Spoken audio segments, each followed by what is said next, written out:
Hey, and welcome to video number 5. We're going to be talking about how you can rebrand your sales letter quickly and easily with a 3-step process that I'm going to teach you. So step number 1 is to write with your own style and just let your creative mind flow. And I'm going to talk a little bit more about that in the next few slides.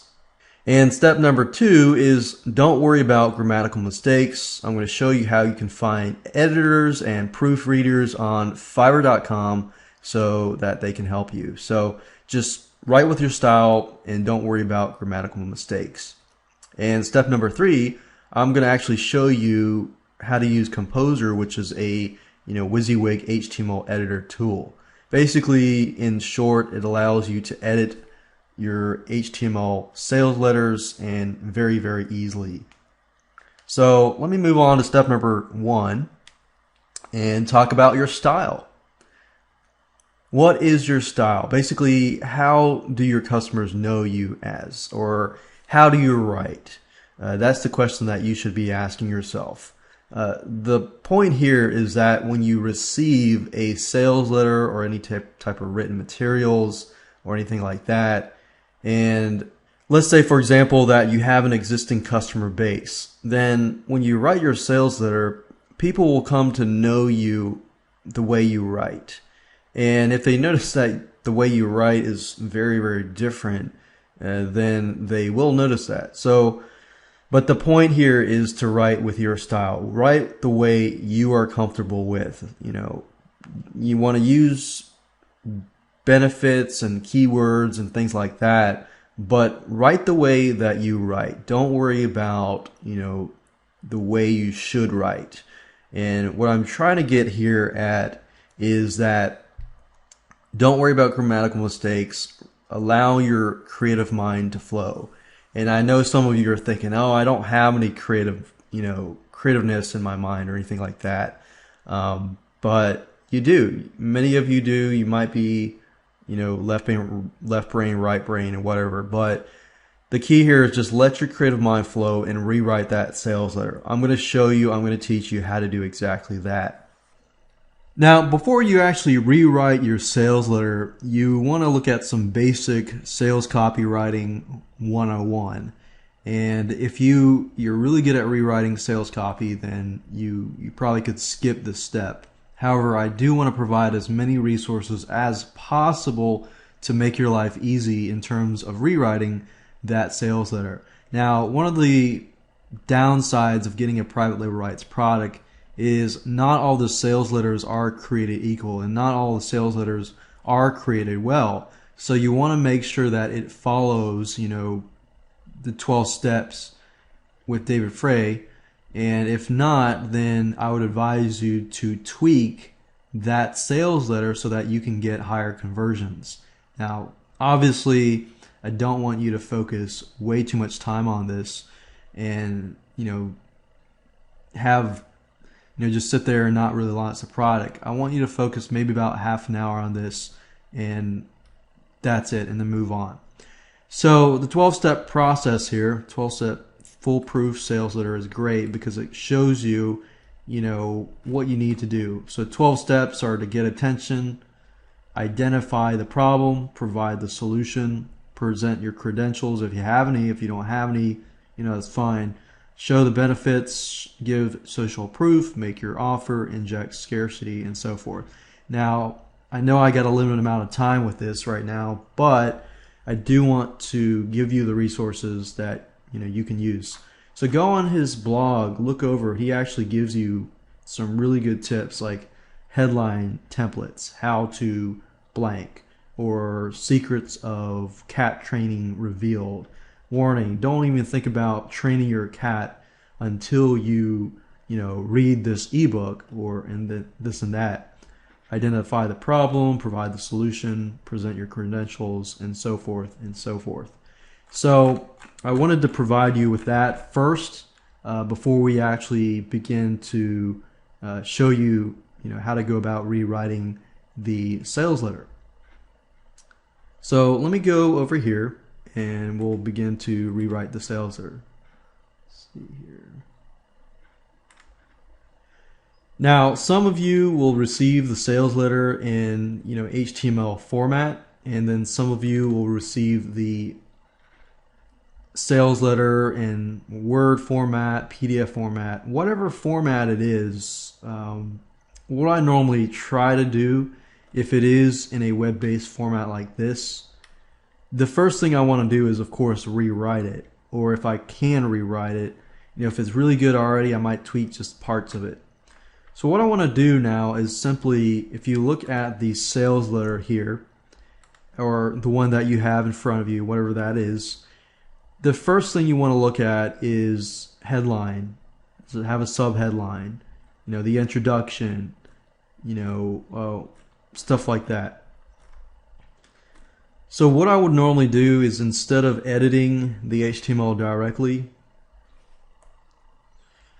which you'll be able to do in step number 3.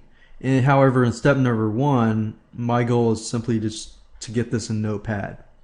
So what I'll normally do is I'll open up Notepad or WordPad, doesn't matter. Just open up some sort of Word document type thing. So I got Notepad open up here, and with private label rights, as long as they follow 12 steps, if they don't, then I'll tweak it. And the first thing I'll try to do is I'll try to rewrite the headline. So the headline right now is quickly tap into the lucrative cat niche without spending a fortune or hours of your valuable time creating the content yourself.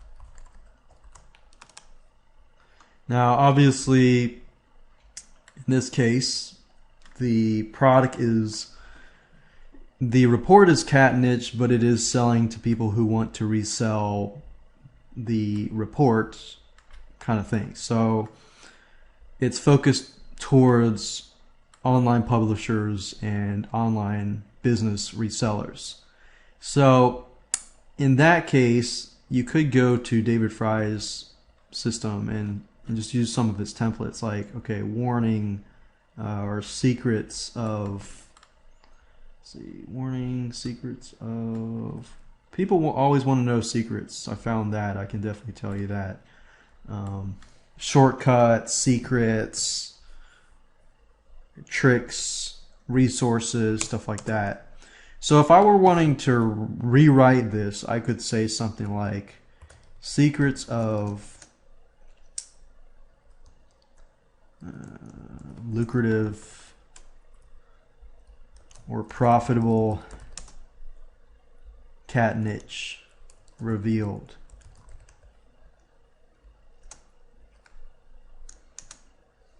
And I could also combine that with the warning. Warning, don't even think about or think of going into the cat training niche until you read this. Something like that. And then most of the time you want a subheadline which supports the headline, and you could say expert cat trainer reveals all. Something like that. Something to support the headline. And then if we look at here, we have this here. What I'll normally do is copy this over. Because when you send the stuff to the proofreader and the editor and the person who's editing your grammar, then they're probably not going to look at this and fix this. So you're going to need it in some sort of notepad or Word document type thing. So it says, Dear Online Publisher, now you have a 12 completely customizable newsletter, blah, blah, blah. So, and the way I would normally rewrite this, which you can do anything you want, is I would start with the fact. I would say something like, fact, cat training is in evergreen and profitable niche according to some sort of statistic. And then I would just follow David Frey's system of 12 steps. Number one, get their attention, identify the problem. Are you, say something like, are you sick and tired of fat here?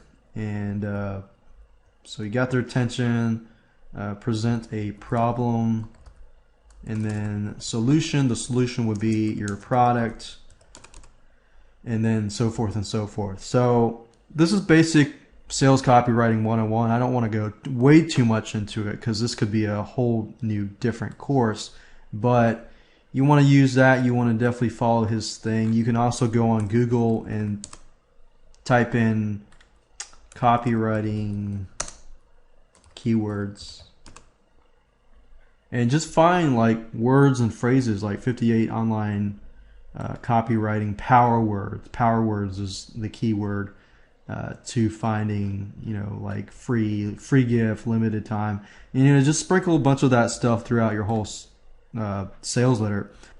So what I would normally do is I would rewrite the sales letter. I wouldn't totally rewrite it, but I would rewrite at least the headline, the subheadline, part of the introduction, and a little bit of the middle, and at the ending as well. So I would go through and use a 12-step system and use some power words and phrases and make sure that you express the benefits and the what's in it for the viewer type questions. Once you're done with that, I would basically save this as a Word document. So I'd create a brand new Word document, plop this in here, and then I would go to Fiverr.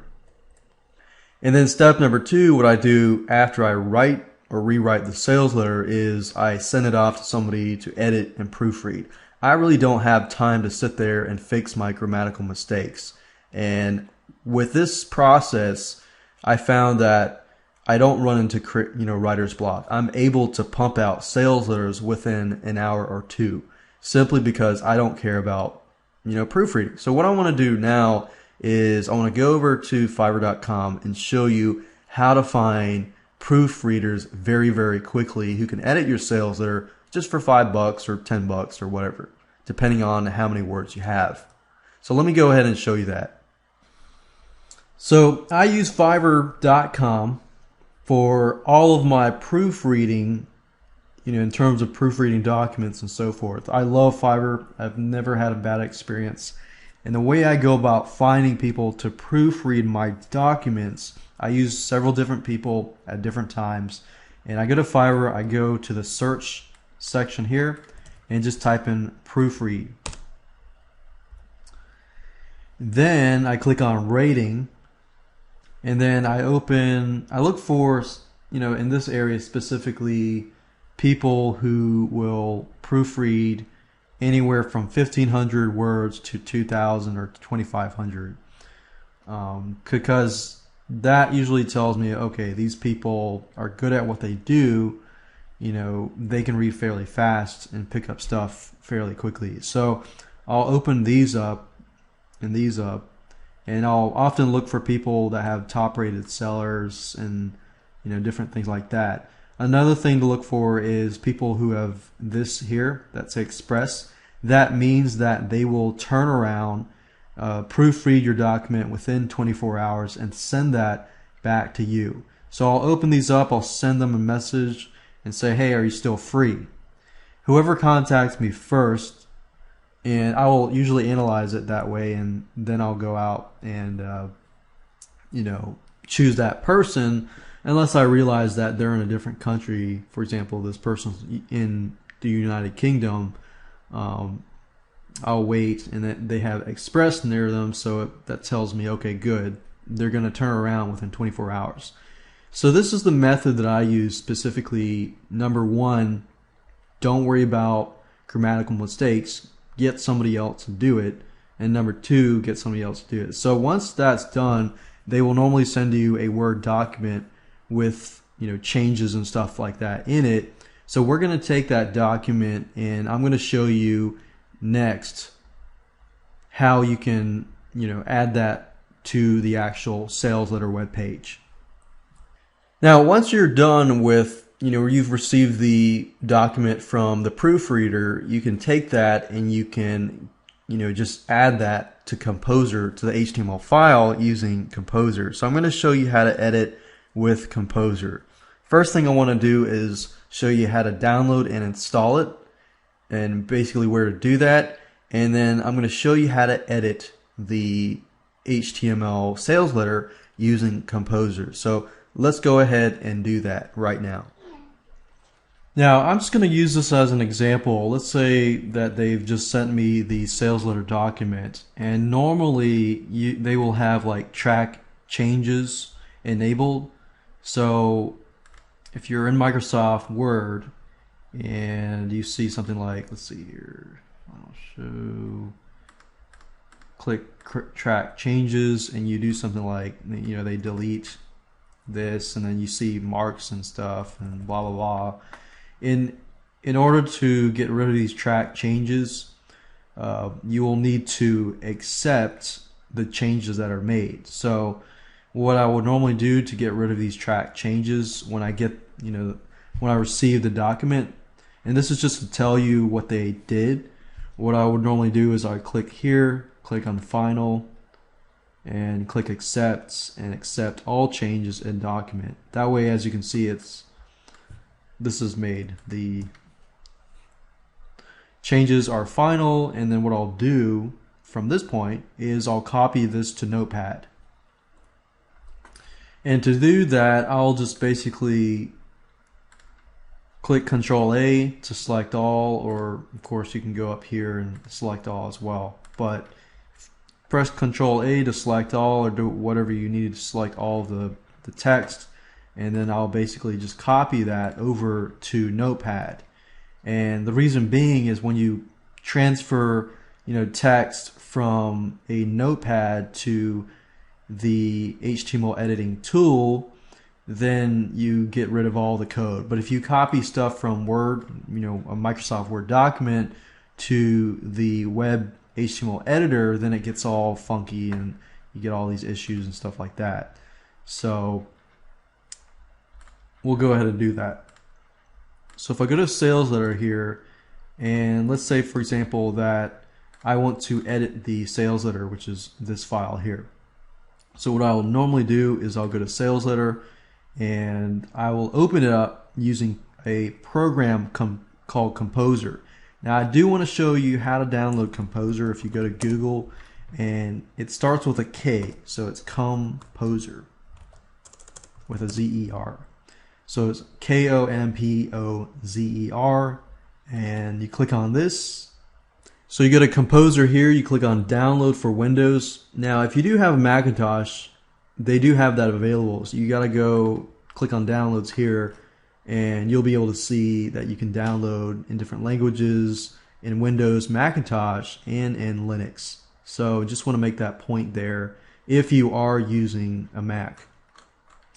So go ahead, download it, install it, and we'll begin to use it right away. So if you need to pause this video right now, do that now. So I will now assume that you have Composer, and if you've installed it, we're going to edit this file here. So normally what I'll do is I'll open up the file just to view it first to make sure that I am editing the right file. If that's the case, then I'm going to right click, click on Open With, and click on Composer. Now if you are using a Mac, then I recommend you open Composer first and then find that file and open it up. So right now I'm looking at the sales page, and I've noticed that the header is that the actual headline is actually part of the header. So let's say that I was going to totally revamp this and totally get rid of the header and the footer and just create a brand new e-cover. So if I do that and I just delete that, and I do decide to do that, I can do that later. But what I want to do now is just focus on the sales letter itself. Now I'm going to minimize this so you can see it better, because I know it's hard to see it. Alright, so I've minimized it, I've fit it in the box so you can see it. And what I'll normally do is I'll open up Notepad where I've copied my information in here, and I'll simply drag and drop it over there. Now Composer is so easy to use, as you can see here, and let me just give you a quick run through. These red lines are tables, and basically you'll want to just edit the text. If you want to create like a new headline, put new headline here, and you highlight it. You can make it bigger, you can make it smaller, you know, with these play around. You can change the font here, you can make it in the middle, format the middle, you can add bullet points, you can add numbered bullet points, you can change the color.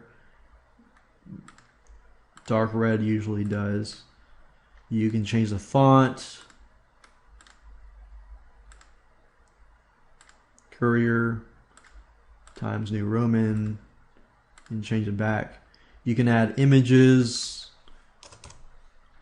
you can add tables, other tables, you can tweak the tables, you can add links, and so forth. So as you can see, it's very, very easy to use. So what I'll normally do is I'll have this open, and I will basically copy this over to here. And normally sometimes I'll put in the quotations too, like secrets of profitable cat niche, secrets of the profitable cat niche revealed, warning for let's see, warning, don't even think of going in, warning to online publishers. Don't even think about going into the cat training niche until you read this. And then we'll want to add our subheadline, expert cat trainer reveals all, so you don't have to make the same mistakes. And let's say I want to change the color of the subheadline to maybe blue, and I want to make that smaller. I can do that here too. And as you can see, it's very easy. Make sure you save your files just in case something happens. From the desk of first name, we'll just say John Smith. Everybody uses John Smith. But let's do that, and we can change this. You know, text is very easy to change. You can see that this image is within the table. So, you know, we could delete this, we could add our own, you know, stuff. You know, so really, as you can see, it's very, very easy to edit HTML files as long as you have the right resources and tools. And fortunately, and best of all, it's all free. So once you're done with that, click on save, and if I click exit and I open this up in Google Chrome, as you can see here, I've gotten rid of the header and everything, and I was easily able to change everything. And that's how easy this is.